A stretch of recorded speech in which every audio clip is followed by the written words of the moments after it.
to Boek Meester. We continue to make programs because we believe that these times ask for food for thought, for inspiration, and for different voices. Therefore, we are very happy that writer and human rights activist Elif Shafak will join us tonight for a conversation about her essay, How to Stay Sane in an Age of Division. You can join us as well by asking questions through the chat function. At the end of the program, those questions will be selected that I didn't dare to ask to Elif Shafak. Two of the most intriguing welcome characters in this book are a little Egyptian girl named Facebook by her parents, that brief, optimistic face of the Arab Spring, and another baby given the name Like in Israel just a few months later.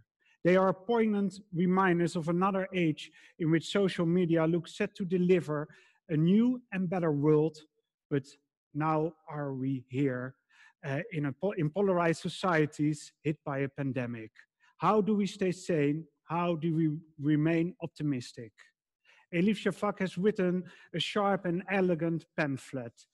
To ask for a quick solution to the rolling calamity is to ask for the moon on a stick, wrote a critic. But there's comfort in having a voice like Shafak's to guide us. In her new book, she delves into the power of stories to bring us together and reveals how listening can nurture our faith in a wiser and kinder future. Welcome, Elif Shafak. Thank you so much. Hello. You're in London. We're in Rotterdam. I think a lot of the audience is in Rotterdam as well. Have you ever been physically in Rotterdam, the most Turkish city of the Netherlands? 8% of the population is of Turkish descent.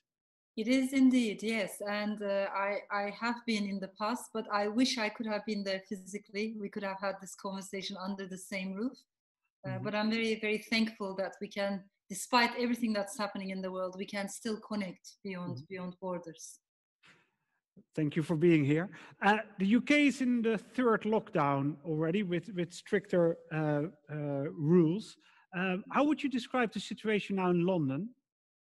Oh, it's very, very mixed. I mean, the numbers have been going up. The NHS is overwhelmed at the moment, so it's quite worrisome. There's also fatigue in many people. I can observe that. I think this is the right time when we need to talk about uncertainty, anxiety, frustration. So many of us across the world, we're going through an emotional turbulence as well as maybe an intellectual one. So perhaps we have arrived at a crossroads when we have to rethink about the world we're living in. And I can see that both in myself and when I look around me. We'll talk later about anxiety, about anger maybe as well. How are these times for you as a writer? Do you work more, or is the situation too distracting to work on a novel? I think it's very challenging. I remember at the very, very beginning of the pandemic, actually, a publisher, with all the good intentions, no doubt, they had shared a message on social media saying, for writers, this is not going to be a big challenge. Because after all, writers are lonely creatures or solitary creatures. They are used to working on their own at home, so it's not much of a difference for them. But actually, I think it's the opposite. Like everyone else, it has affected us. Personally, I found myself questioning, what am I doing in this moment in time? Does it really make a difference whether you find the perfect synonym? Whether you change a comma, whether you reconstruct that sentence, when people are dying, when there's so much injustice, when there's so much inequality, when there's an urgency to this moment we're living, then you question yourself, is this the book that I should be writing right now? So in a way, this little pamphlet or manifesto, this booklet was born out of that necessity, in a way, to understand myself, to respond to this moment. There's a very powerful quote by Doris Lessing in one of her essays when she says, literature is analysis after the event. You need some time to pass. You need to process. And in that sense, maybe all writing is in retrospect. I understand that and I respect that. But there are moments in time when literature becomes analysis during the event, while things are happening. So I think this is one of those moments in time. Did you hesitate to write about the pandemic? Yes and no, because everything is changing so fast. It is a risk to write about the pandemic while things are happening, precisely because of this during or after difference. You need some time to process, to understand. But at the same time, I felt an urgency, and especially these emotions that we will be talking about. I think they're very urgent. They're very much in this moment, and we're all struggling with them. Some of us maybe seem to be coping better, some of us less so, but I think it's very universal. This is a moment of change. It is a moment in which the old world is no more. It's gone, but the new world is not born yet. And we are in this moment of in-betweenness, and that is very scary. It is exhausting. It is full of uncertainties, but I think that's where we are right now. It's also full of possibilities, I should add. Your Dutch publisher chose the title, translated in Dutch, is Hoe houd je moed in een tijd van verdeeldheid? And they chose the word courageous instead of sane. Could you tell us why you chose the word sanity, where it stands for you? Yes, actually, this was something that had been on my mind for a while, but I couldn't express it in this way until the pandemic kicked in. I believe this is the right moment we should be talking about mental health, and what does it mean to be, we have to redefine what is happiness, what is to be a happy individual, content individual. What are our priorities as individuals, but also as societies? And I think mental health or sanity is a big part of that conversation, and we should be able to talk about these issues in the public space, which are not easy subjects, and I think they're a little bit more challenging for women, or for, especially for minorities, I think even more so. But this is the right moment. We need to talk about this, to be able to talk about this, because I think it is affecting our mental health, as well as the health of our societies, as well as our physical health. So mental health is a big part of this conversation. Is that the first thing you think about when you think about the pandemic, about mental health or inequality, as you say, that minorities have less voice? When I think about the pandemic, I think about many things at the same time, because I think it's very multi-layered. But what I do believe is that the pandemic did not create the inequalities. Those inequalities were already there. The fractures in our systems were already there. But in a way, the pandemic made it more clear. It exposed. At the beginning of this virus, there were these claims that this was going to be a great equalizer. That's what people were calling it in the UK, meaning we're all in this together, East and West, poor and rich, black and brown and white, whatever your background, we're all in this together, and the virus affects all of us. So that was the claim. But in reality, it turned out it was not the great equalizer. In reality, it turned out that people from disempowered, disadvantaged backgrounds were much more susceptible, were much more vulnerable. And every statistics shows us, for instance, here in London, if you live in a relatively poorer neighborhood or borough, your chances of contracting the virus and dying from the virus are almost 3 times as high as someone who's living in a wealthier neighborhood. So even in a city, you see those inequalities playing out. And we have seen both in America, in Europe, across the world, that minorities have been affected much worse from the pandemic, not only health-wise, but also economically. We also know that with the economic recession, women will be losing their jobs, more women. We know that more immigrants will be losing their jobs, but also young people. We need to talk about what does it mean to be young at this moment. I think the younger generations are having one of the hardest challenges, and many of them are also afraid, worried about their economic futures. So this is a big paradox, because until now we were thinking, at least my mother's generation, my grandmother's generation, they were thinking, these are hard times, but tomorrow is going to be better. You know, if I invest in my children's education, that education is going to give them better job opportunities. I think what's different right now is that faith in tomorrow is very much bruised. And that's an important thing. You refer in your book to a conclusion of Dahlia research that over half of citizens living in democracies think their voices never or rarely matter in politics. How is it that with all these digital and media platforms, so many people feel voiceless? Indeed, and I think that's one of the biggest paradoxes of our times, and it's something that really we find exhausting, frustrating. Because let's go back in time, early 2000s, there was a moment of optimism, and back then, one of the biggest optimists were tech optimists, right? And they were telling us that if we have enough technology, if we have Facebook everywhere, if we have Twitter everywhere, democracy was going to come along. But also, in a way, they were saying that thanks to digital technologies, that progress would be inevitable. Liberal democracy would be inevitable. And everyone was going to have an equal voice. That was the promise in early 2000s of tech optimism. Now, fast forward where we are right now, it's not that everyone has an equal voice. Actually, something else happened. Amidst this cacophony of noises, we feel like our voices are being unheard. And that is very frustrating, because potentially it seems like we have the platforms to express ourselves, and yet amidst the noise, we still feel as citizens, as individuals, silenced, disempowered. I think that feeling runs across the world. Imagine if that higher percentage of citizens in Western democracies say that their voices are unheard.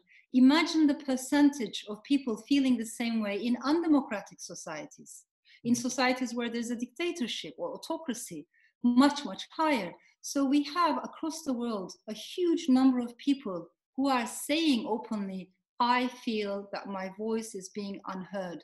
And I think this has repercussions, political, social, cultural repercussions that we all need to think about and worry about. You lend voice to the voiceless in your novels. I want to ask how you do that. For instance, for your novel 10 minutes, 38 minutes in a strange world, did you speak to the prostitutes in Istanbul, and what did you want to know from them? I lived in Istanbul for many years. I used to live on a street called Kazancı, which is actually very briefly mentioned towards the end of the book. The literal translation would be the street of cauldron makers. This is a street that runs from, it's a very steep street that runs down from Taksim Square. I lived there for many years when I was much younger, and it was a street full of minorities. It was a street full of history. Even the history of that street says so much about the complexity of Istanbul.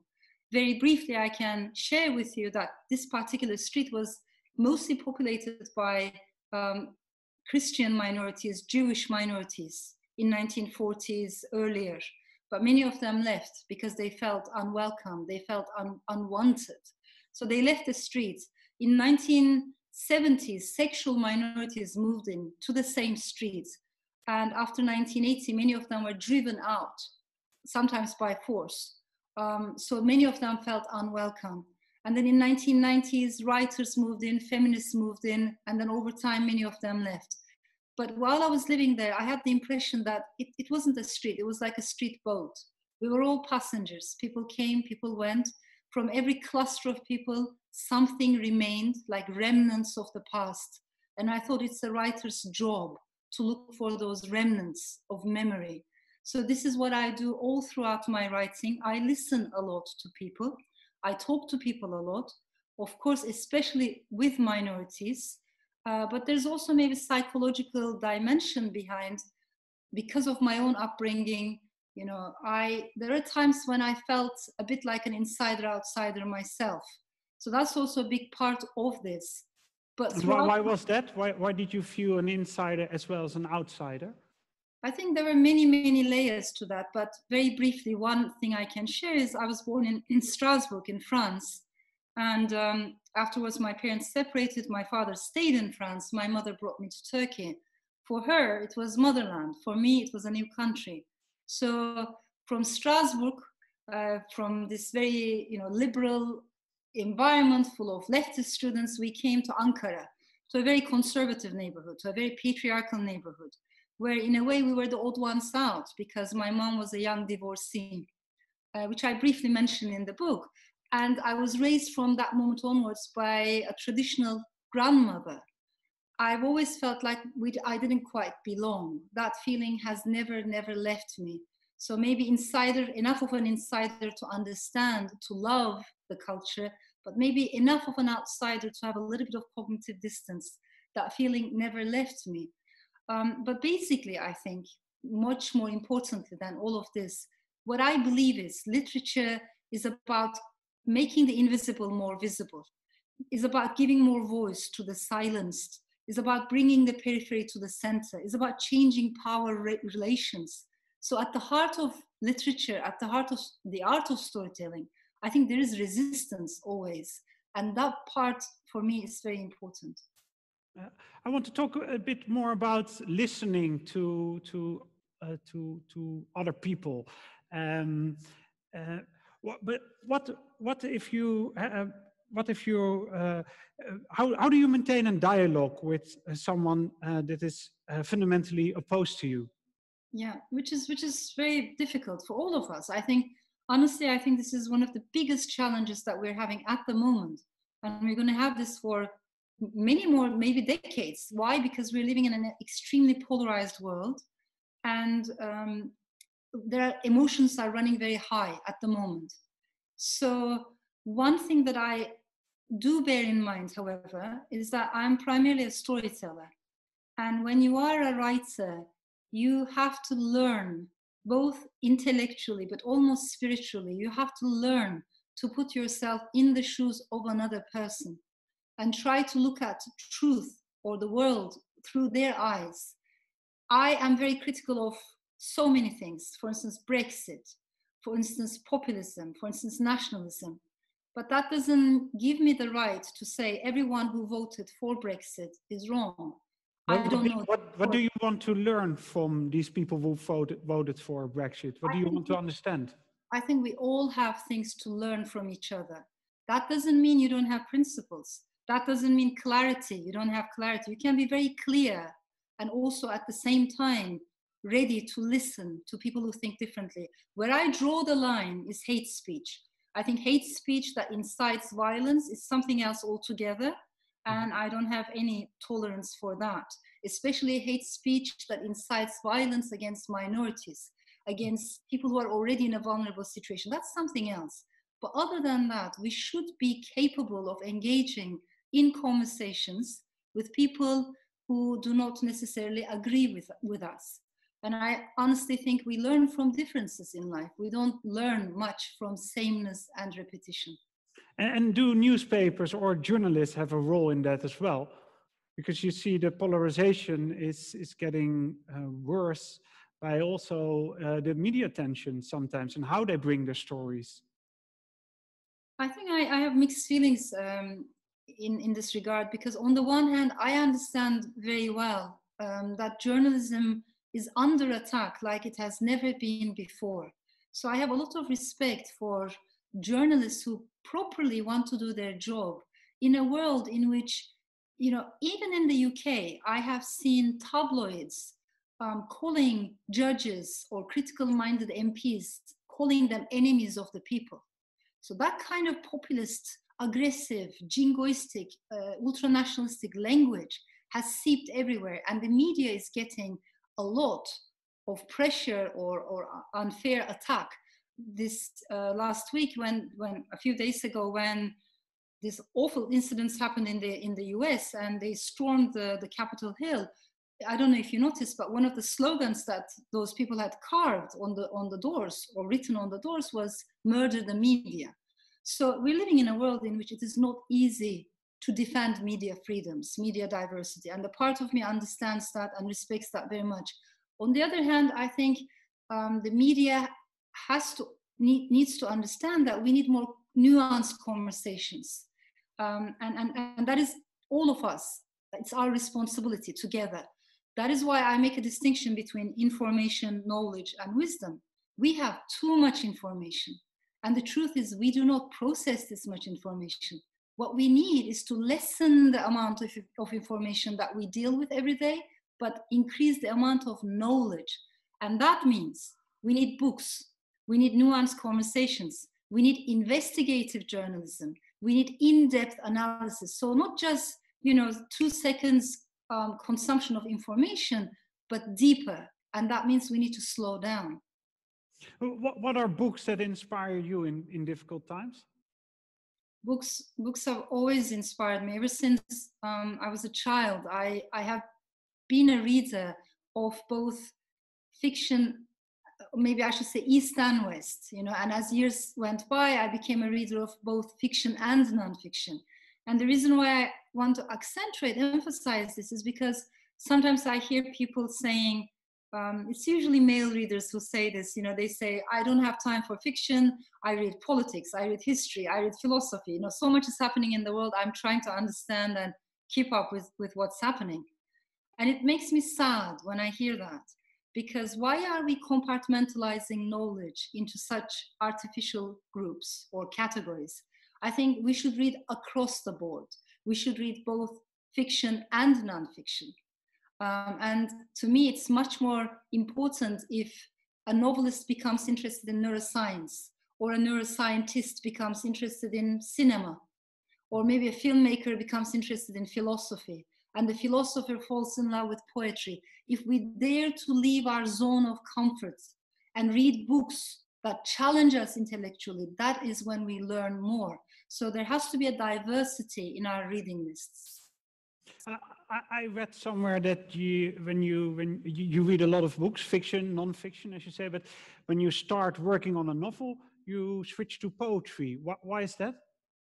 It's for the language, for the rhythm. I love languages, I should say, plural. I write both in Turkish and English, but mostly English over the years. So I commute between languages, and I feel connected to each language in a very different way. And to be honest, this was a little bit hard to explain in Turkey, because sometimes people have these 19th century nationalistic categories. In a way, they are like saying, if you don't write in English, if you don't write in your mother tongue, then you can't be called a Turkish writer anymore. That's not my perception. I think we're living in a world in which we can dream in more than one language. The mind doesn't know such boundaries. We can commute between languages. And if it's in our hearts, if we feel it emotionally, then why not write fiction in more than one language? So all I'm trying to say is, I think I feel attached to the English language in a more cerebral way. My attachment to the Turkish language is more emotional. If my writing has sorrow, melancholy, longing, I find these things much easier to express in Turkish. But if my writing has humor, irony, and satire, then I find it much easier to express these things in English. And I think humor and sorrow, they're both very important in my work. And love and sex, which languages do you use then? Yeah, it's a good question, because, I've observed this. Sometimes people find it easier to express their anger in a second language.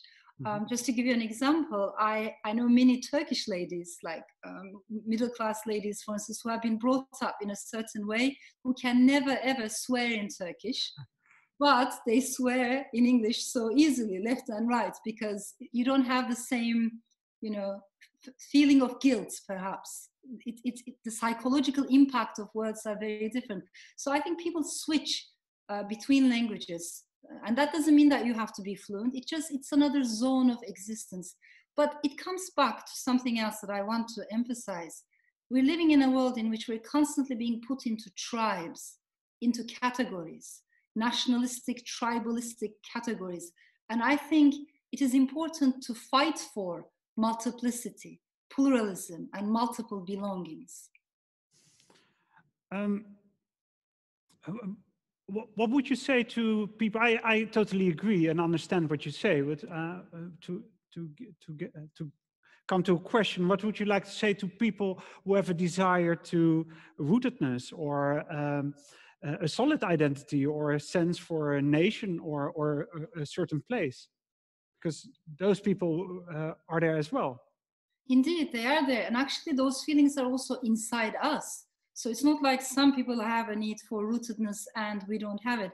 There are some scholars who have come up with theories like some people are local, some others are globalist. I find those dualities so problematic because inside every one of us, actually there's a degree of longing for roots. There's also a degree of curiosity for opening up adventures. So as human beings, we're already very complex. And when I look at myself, I realize, of course, I'm an Istanbulite.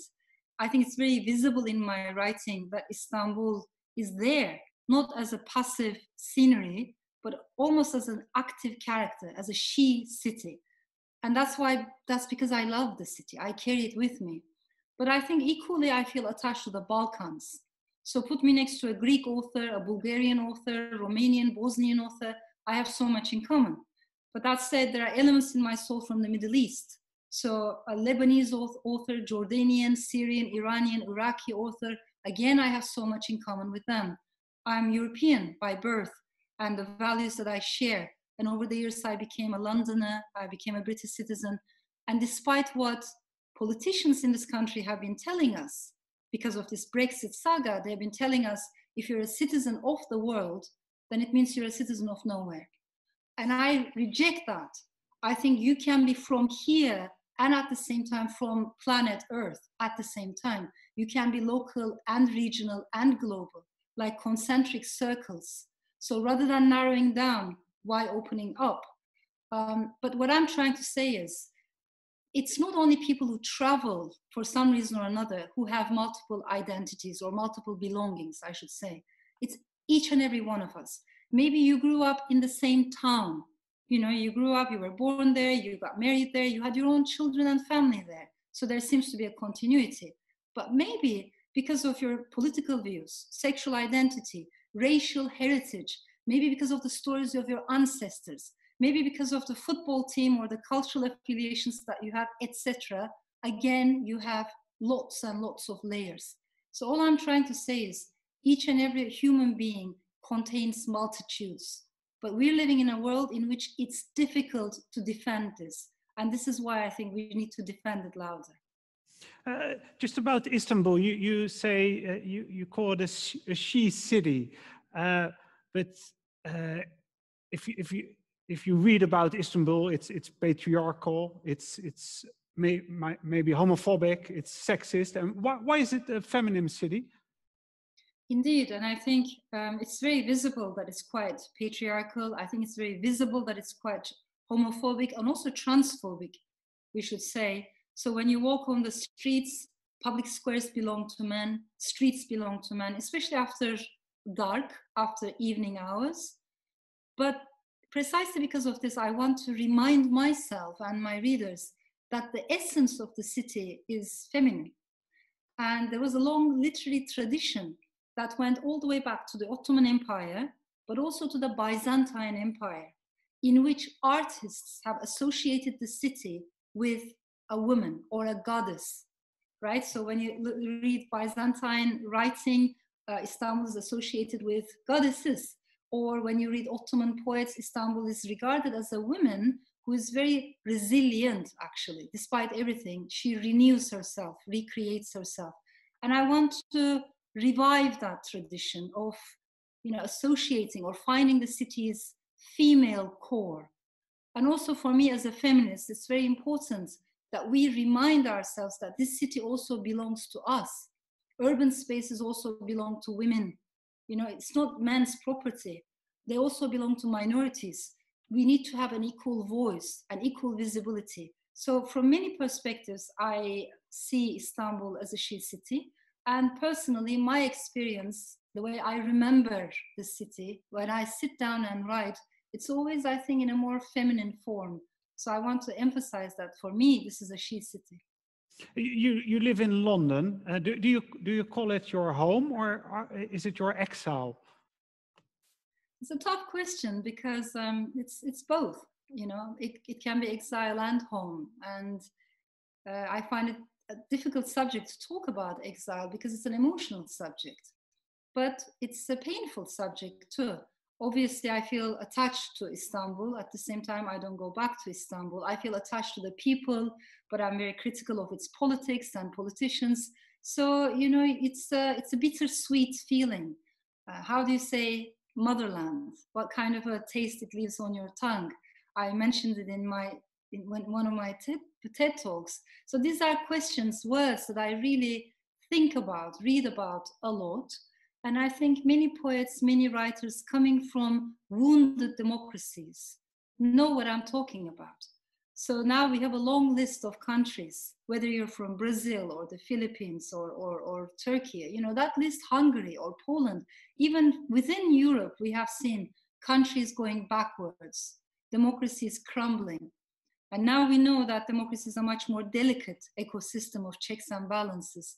So I think the feeling that I'm talking about of being, you know, this bittersweet taste of the word motherland, I think it would resonate with poets and writers from various countries.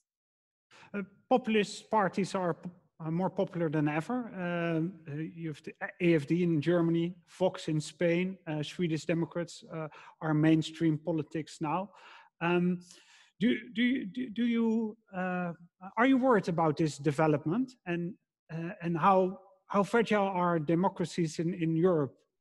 Yeah, of course, I am worried, and I think we should be worried, because to be worried will make us also more aware of what's happening, in a way more alert, because we have seen that democracy can go backwards. It's not like history always moves forward in a linear progress. Sometimes countries slide backwards. And when that happens, I think women need to be much more concerned, because the first things that will be curbed will be taken away when democracy disappears. The first rights that will be taken away will be women's rights, and it will be minority rights. So we've seen examples of that. You mentioned Vox movement. This is a movement that talks about the good old days of Franco, for instance. And it's not a coincidence that they're hiring buses with pictures of Hitler on those buses, and underneath it says #feminazi. So the argument of Vox movement and populist movements like Vox is that feminists have gone too far, they are destroying traditional family values, you know, we need to restore this masculinity and femininity that we have lost because of these modern times. So what I'm trying to say is, whether it's Salvini in Italy, whether it's the Vox movement, whether it's the populism in Turkey, in Hungary, in Poland, we have seen this. There's an anti-women's rights nature in these populist movements, anti-LGBTQ, anti-intellectual, and these are all anti-pluralistic. So these are all common traits. Of course, each and every country is different, but there are some common symptoms that we need to understand. But if I may also add this, when we talk about populism, I think we need to understand that populism is the false answer to some very real problems. The problems are real. It's the answer that they are claiming to give that is false. So in other words, populism is not going to solve, but it would be a mistake to think that, okay, let's get rid of populist movements and that will be the end of our problems. We have massive problems of inequality, injustices, fractures in our societies. So unless we deal with these problems, we're going to see more populist movements across the world. And could we say that that nationalism is the answer for populists as a solution for global problems, but that we should have to work together to solve these problems? Indeed, and one of the biggest ironies is we are seeing a rise in nationalism at a time when the world has international, global challenges like never ever before. So we're right now going through a pandemic, which has shown us that a virus that originates in one part of the world, let's say in Wuhan, China, changes the lives and livelihoods of people living in Canada. It shows that we are interconnected. there are moments when you need international responses to challenges. So whether it's the possibility of another pandemic, whether it's cyber terrorism, whether it's a financial crisis, and very, very importantly, ecological urgency. We're speaking at a moment when our planet is burning. We have an environmental crisis in our hands. So how are we going to solve all these massively global challenges with the forces of tribalism and nationalism? How is that going to be possible? So the irony is not only that nationalism is on the rise, but it's on the rise at such a critical moment in time when we need international solidarity like never before. And do you have an antidote to this movement, to this rise of populists? I think we need antidotes. We need a healthy combination of both, maybe pessimism and optimism. And the reason why I say this is because I think too much optimism makes us a little bit complacent. And we have seen a bit of that in the early 2000s. People were thinking, okay, you know, history is moving forward anyhow. The Soviet Union is no more. The Berlin Wall has come down. Clearly, it's the triumph of liberal democracy. So from now on, it's the end of history. There was that interpretation early on. But that kind of optimism is misleading. So we need a little bit of pessimism so that we can understand what is at stake and so that we can be more involved, more engaged as citizens. Hannah Arendt, very, I think, poignantly, she used to talk about the need for engagement. And I think it's very important that when you read the writings of survivors of Holocaust or massively darkest chapters in human history, they're all talking about the dangers of numbness. Mm-hmm. They're all talking about the dangers of indifference. So a dose of pessimism is needed in order to overcome indifference. But at the same time, too much pessimism pulls us down. And it turns us into machines of anger. We become too angry, and that's not helpful either. Or it leads us towards apathy in a strange way. We make a full circle. So some dose of pessimism, but also some dose of optimism. And that optimism, I think, is going to come from our fellow human beings. When we meet, when we talk, when I learn the stories of resilience of LGBTQ activists in Brazil, that's going to give me a new perspective, because when I'm going to realize the things that I've been complaining about, maybe they were very little, and these people are resisting. When I learn stories of, you know, minorities in a completely different part of the world, I am going to grow with those stories. So all I'm trying to say is we have to be connected at this moment in time as human beings. About anger, you mentioned, while working on this book, George Floyd was murdered. There were many protests. The Black Lives Matter movement grew rapidly. How do you regard this anger? Yeah, and I think that anger is very understandable. And in a way, it shows that you care. So maybe if we don't find ourselves overwhelmed with anxiety or anger or frustration from time to time, maybe we're not following what's happening in the world, right? When we follow, when something as horrific as George Floyd's murder happens, of course, as citizens of the world, we will feel angry. That is very understandable. I'm not in any way erasing the legitimacy of that anger. But all I'm saying is, if we stay in anger, if we remain in anger, in the long run, it becomes repetitive, it becomes tribalistic, and it can become toxic.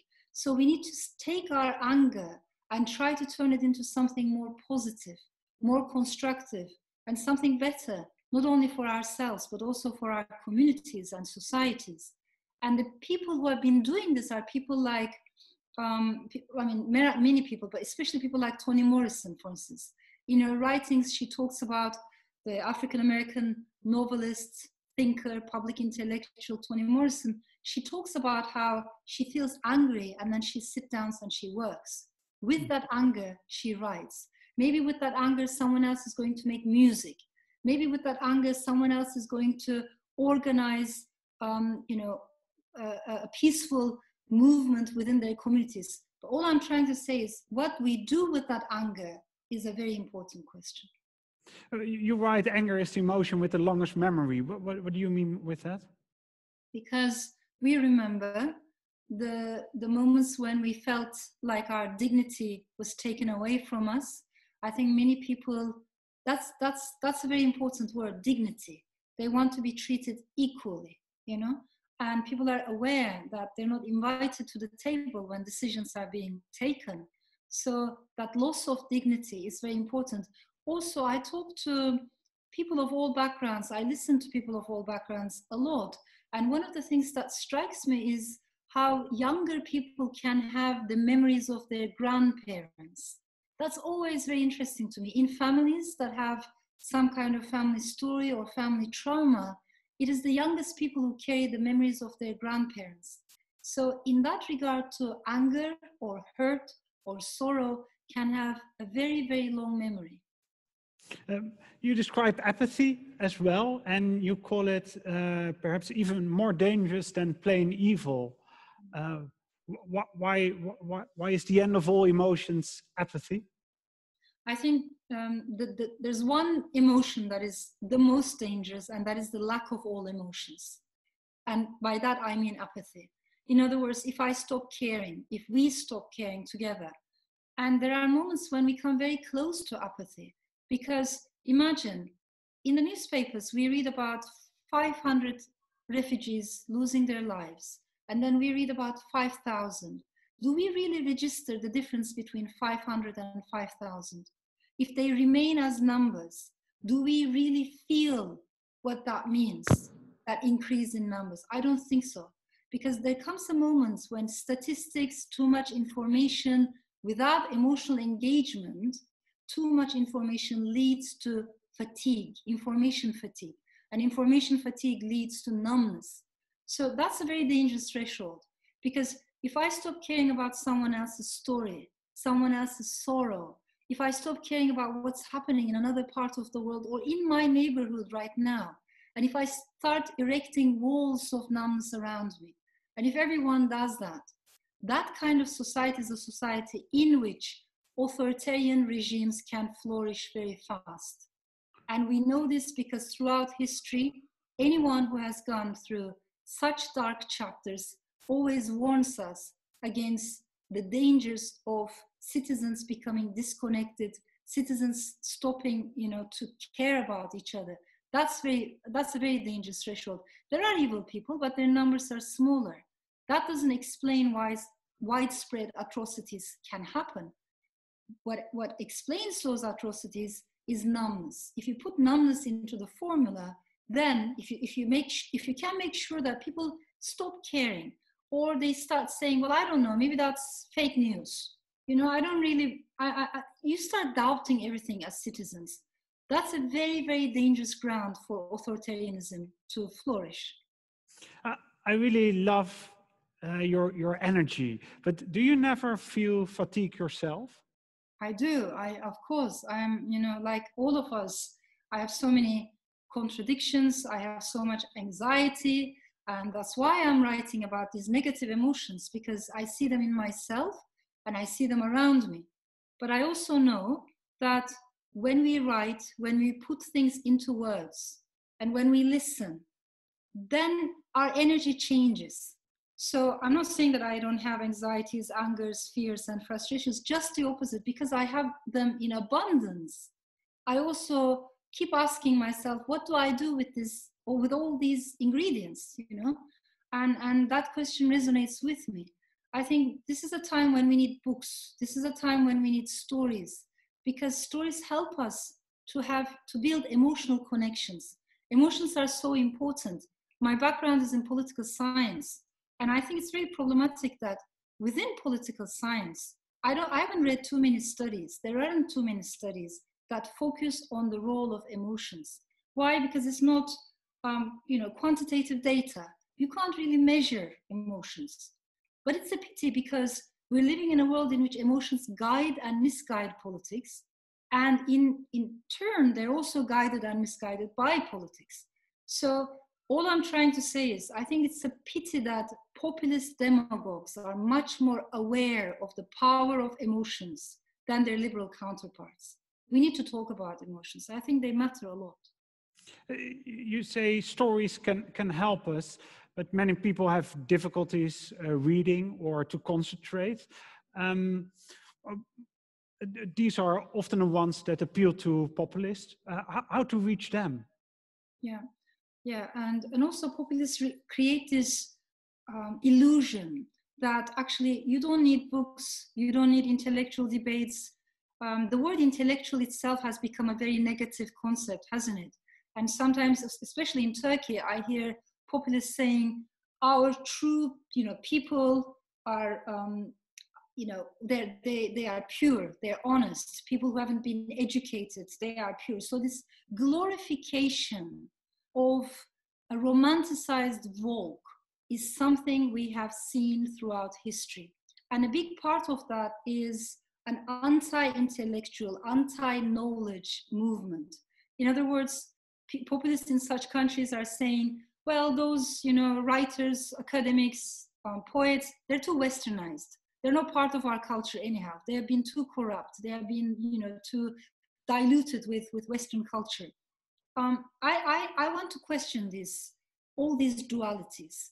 I think books matter a lot, and books teach us a lot. We learn a lot from books. So it is important that we spread the love of reading, that we share nuanced intellectual conversations, and also encourage them. Because unfortunately, these binary oppositions are so dominant in our lives. People want to know, are you here or are you there? Where is your tribe? I think a proper intellectual exchange means I have my opinions. I thought about them. I have my principles. I'm here to defend them, but I'm also here to listen to you. And if what you say to me makes sense, I'm ready to change my views.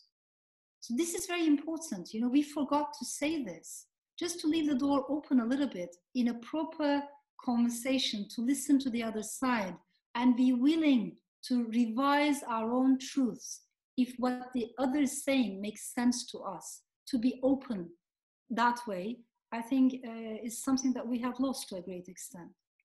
How to find it back?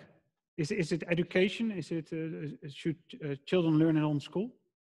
I think a big part of it is empathy, because if I know your story, it will be easier or relatively more possible for me to understand where you're coming from. If you know my story, it will be easier for you to understand where I'm coming from. So this is not only an intellectual thing that I'm talking about, it's also emotional. It's also about stories. Earlier I mentioned about 500 refugees, 5,000 refugees.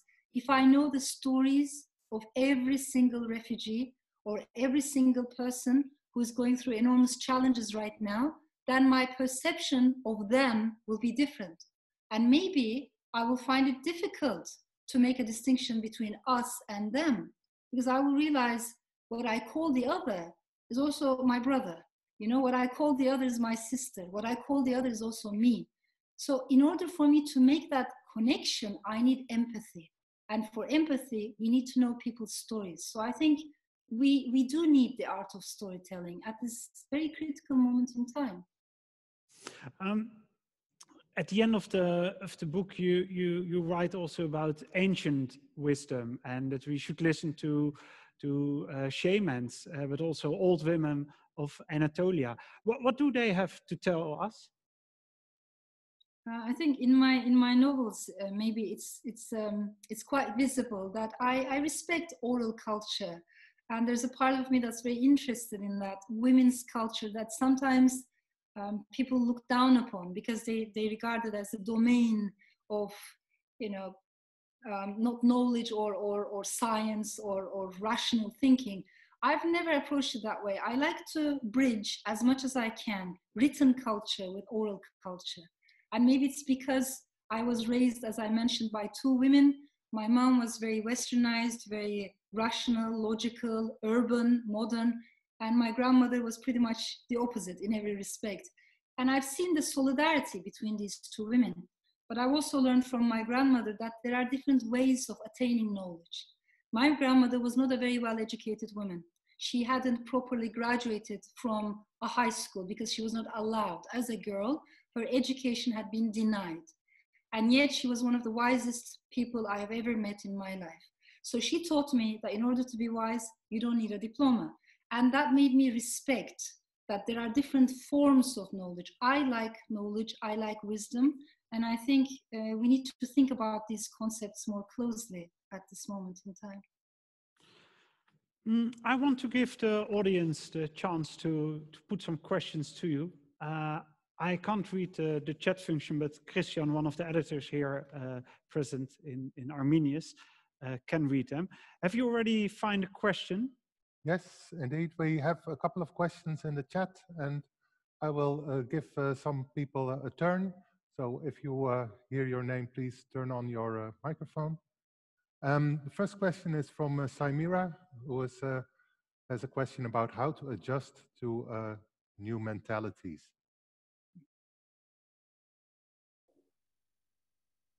Hello everyone. Hello. Hi, thank you for this inspiring evening. It's a pleasure to listen to you. My question is about our identities. As someone who has lived in so many countries, how have you dealt with gaining a new identity while not losing your old one? Because I notice a lot of people, especially migrants, people who come from another culture, they struggle with this because they think, if I adjust to a new culture, then I'm somebody else and I automatically lose who I was. That is, I'm not the same person anymore. And they see that as a problem. There is a struggle. Have you had this problem? I mean, how do you deal with it? I thank you so much. I think it's such an important question. And it's a question that resonates with me because I have had this question, throughout my life. I felt it as I moved from one culture to another. But I have learned over time that it is actually a strength to have multiple belongings. And unfortunately, we are living in a world in which we are taught the opposite.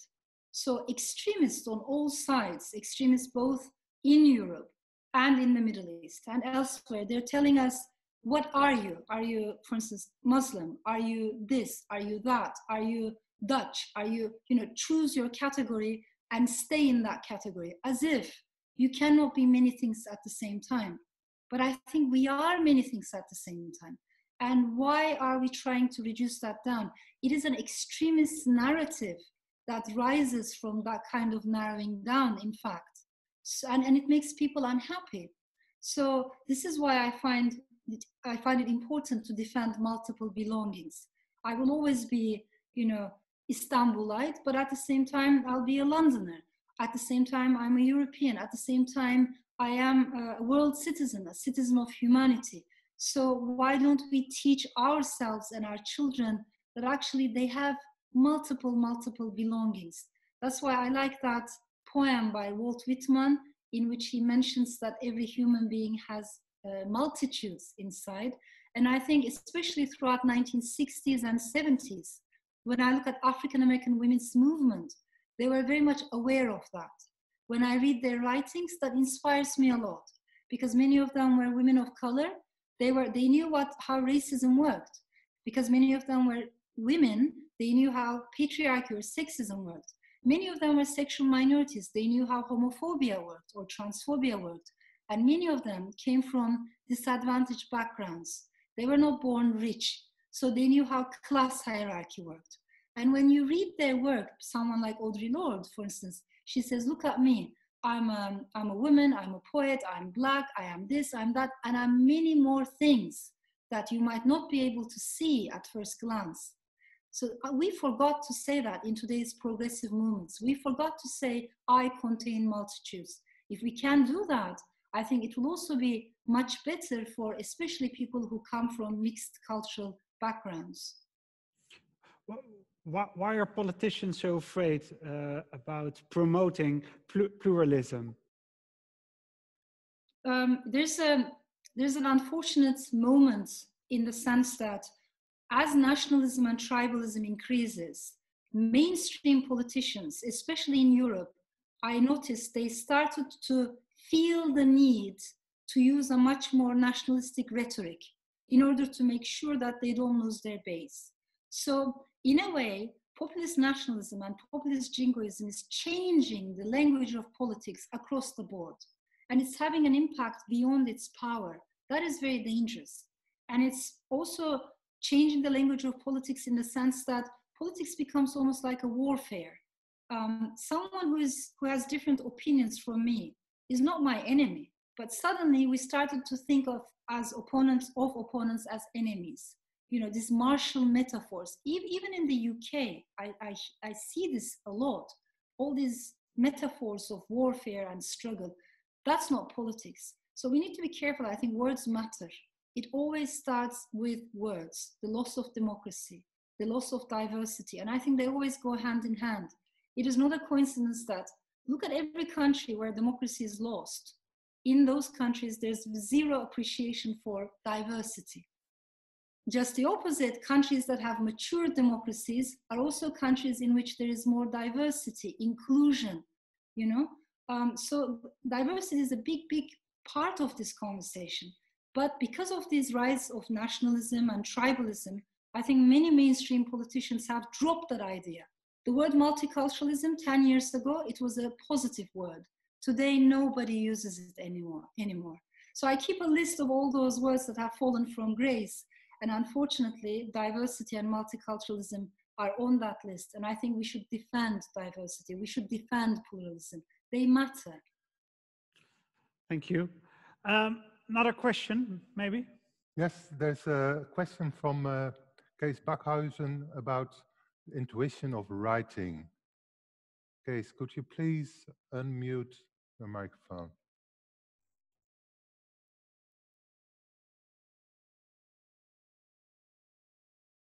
Looks like Kees is gone from the chat. But I can read the question. Yes. And the question was a similar question from Rick, who has also left the chat. And his question is, when you write, what kind of process do you go through? What part is intuition? What part is analyzing and correcting your text? And how do you come to the conclusion that the text is good enough or maybe even perfect? It's a great question. And I think you always doubt as a writer. Sometimes you feel like like the story is flying, and the next day you feel like, you know, it's going all the way down. So we go through moments of anxiety a lot, I think, as authors. But what I do is, I think there are two different ways of writing a novel, particularly for novelists. One is a bit like engineering, one method, in which the writer wants to be in charge of everything and wants to know how the story is going to end. It's a bit like, you know, you want to know the structure, the plot, and the writer has to be in control. I respect that, but that's not my method. That's not my way. My way is the second way. I like to write with intuition. I like to follow almost like an animal instinct. Sometimes you write, you follow the flow of language. You follow a character, and you don't know what that character is going to do in the next chapter. I like it when my characters surprise me. I like it when the endings of my books surprise me. You know, so I don't plan everything ahead. I don't try to be in charge of the book. But what I do is, whatever I write about, I do a lot of research on that subject. But insane amount of research. I listen, I take notes, I fill notebooks, every single detail. And then after a month of preparation, I close everything, I stop reading, and then I can fly. But for me to be able to take off and fly, I need to know what I'm talking about. So there's a lot of research behind every book. But you don't know when you start a novel how it ends? No, usually I don't. I mean, very, very rare. And I've also had cases in which, you know, a side character, a character that I was planning to keep on the side became much more dominant. And I was surprised by the development of that character myself. I think that's a good thing, you know. So I like to keep intuition at the head of the writing process. About writing, from Instagram, we know that you like eating sunflower seeds and olives when you work. Do you have any other routines? Yes, I mean, I actually, for the Spectator magazine this last month, I wrote a piece about this. I like to listen to music. I can never write in silence. And I find it very, very disturbing when the room is too quiet and there's no sound around me. I can never focus.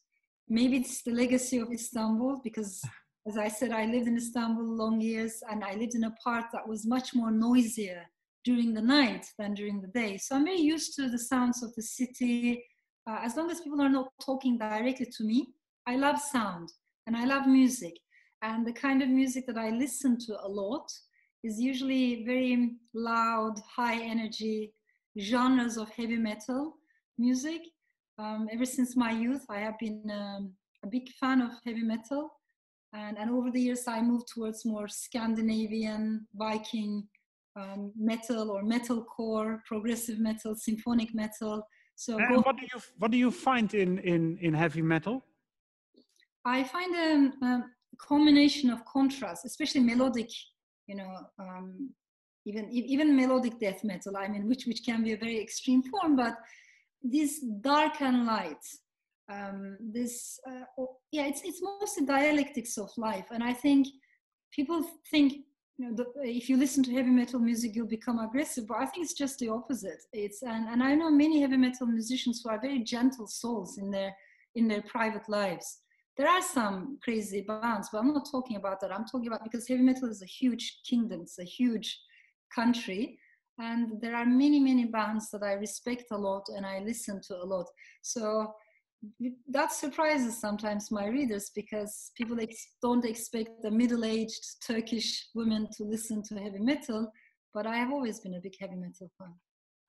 We don't only see you as a middle-aged Turkey woman. I read something about gloves as well. That you have many gloves with the fingertips cut off. Yes, and I don't know why what's the psychology behind that, but fingerless gloves, I just love wearing them. Also hoods. If I can wear anything which is a hood, just pulling that up and wearing the gloves and listening to heavy metal, then I can transplant myself into a completely different world.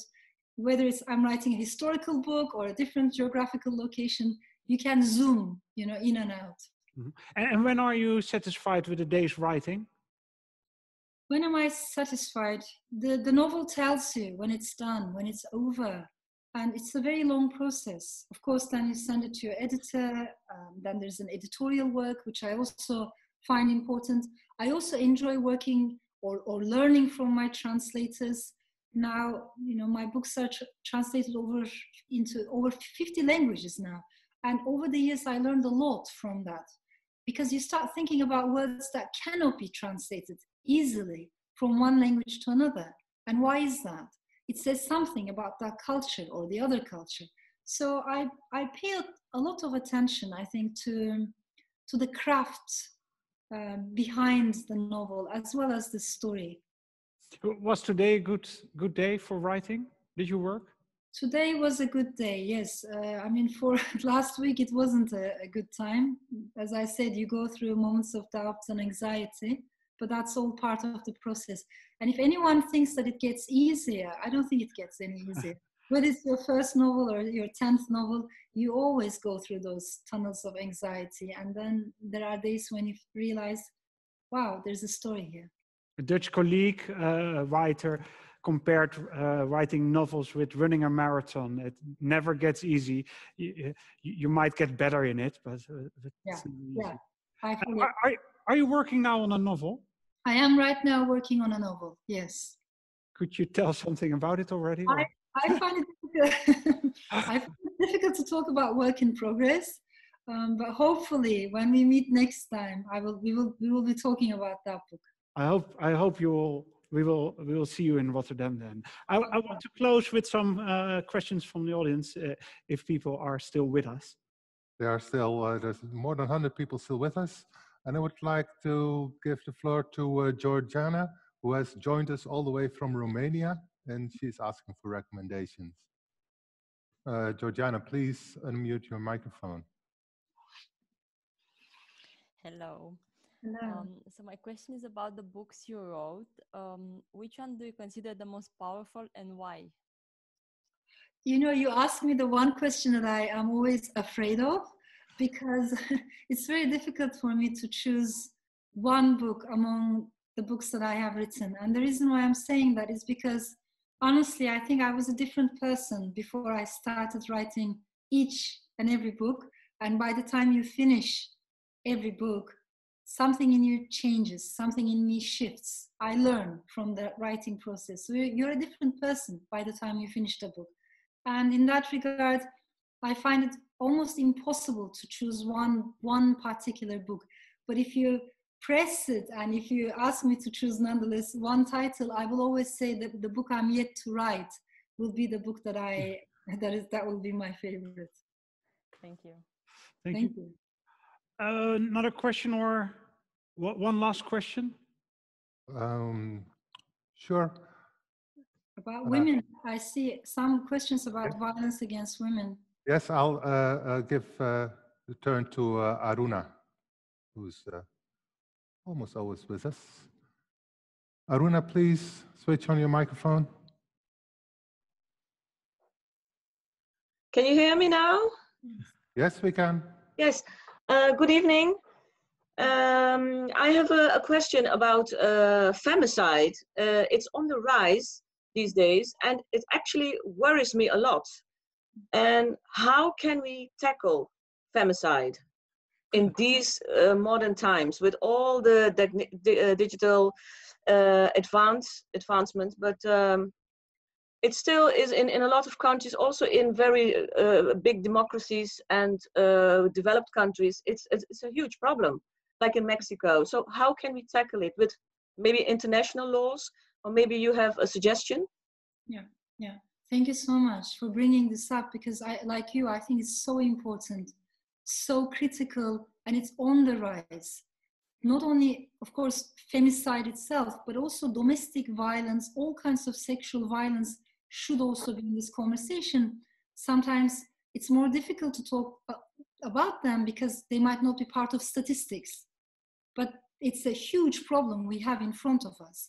And it's becoming worse and worse. We also know that with the pandemic, many women have been locked up inside homes and inside situations where they experience domestic violence or sexual violence almost every day. So we have a growing problem, like in Mexico, like in Turkey.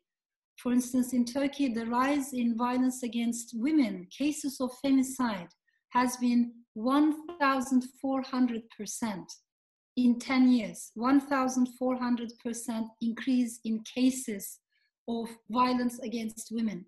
So it is massive, and not enough is done.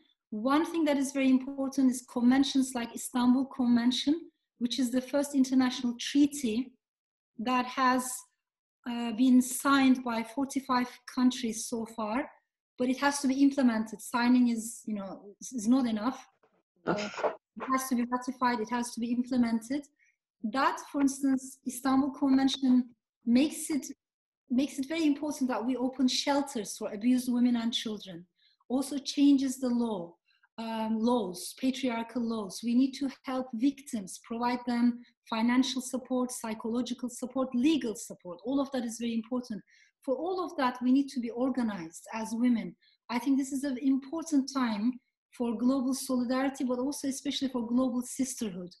We know that women's rights are in danger at this moment, and unless we work together, I find it very difficult to solve these incredibly urgent issues that we have. And if I may also add this, for me, it's also a very emotional subject, because Turkey, Istanbul Convention, there's a reason why it's called Istanbul Convention. It was signed in Istanbul. Turkey was the first signatory to this treaty. And yet today, fast forward, the same government is trying to withdraw from the treaty, wants to drop it. Not only Turkey, but Hungary wants to drop it. Poland wants to drop it. So this is happening. Even the steps that were taken are now taken back from us. And that is why I think it's very important that we remain alert and aware of the rising statistics of femicide, and we increase women's activism, women's rights activism, and also human rights activism. Do you see things change positively in Turkey as well?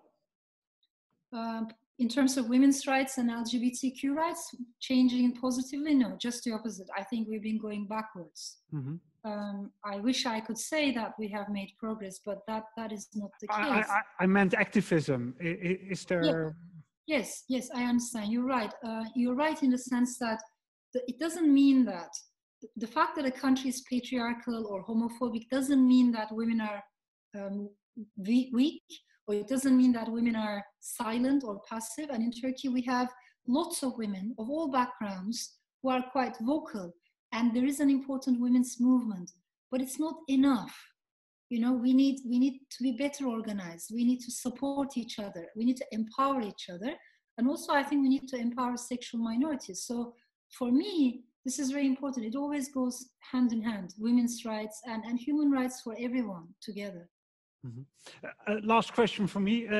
During the pandemic, in prisons in Turkey, people were could leave the prison because of the coronavirus, but that wasn't the case for a lot of journalists and writers, isn't it? Yeah, you're right. And actually, political prisoners were kept inside prisons. So we have, so many names, like the leader of HDP, Demirtas, Selahattin Demirtas. We have writer Ahmet Altan. We have Osman Kavala, who is a very important philanthropist and civil rights activist. We have also Amnesty Turkey members who have been, brought to trial so many times. We have so many academics who have been put on trial or lost their jobs because they just signed a peace petition. I don't even know where to start, to be honest. So it is a massive problem in terms of this big crackdown on civil society and civil liberties. And unfortunately, there are many writers, journalists, and intellectuals and academics who have been very, very wrongly and unfairly and unjustly accused for doing nothing. Is there hope for sanity for Turkey? Of course there is hope. I mean, when you talk to people, to women, to students, to minorities, I think you will feel so much hope in your heart because they are there. There are many people in Turkey who believe in democracy. There are many people who are global souls. Maybe we don't hear their voices. Maybe they don't make it to the headlines, but they exist. The problem, I think, in countries like my motherland is because the governments are so conservative, nationalistic, authoritarian. The world thinks that the entire country is like that, but not at all. So I do make a distinction between the ruling elite and the people. And the people are oftentimes far ahead of the people who rule them. Mm-hmm. Thank you, Elif Shafak, for sharing your thoughts, for answering all the questions. We hope to meet you in Rotterdam for your next book, for your next novel. We'll be back in March or April. We don't have a list of writers, but we're working on it. And I want to thank all people at home for watching and being with us. Thank you. I want to thank you, and also I want to thank everyone who listened to us. Thank you. Thank you.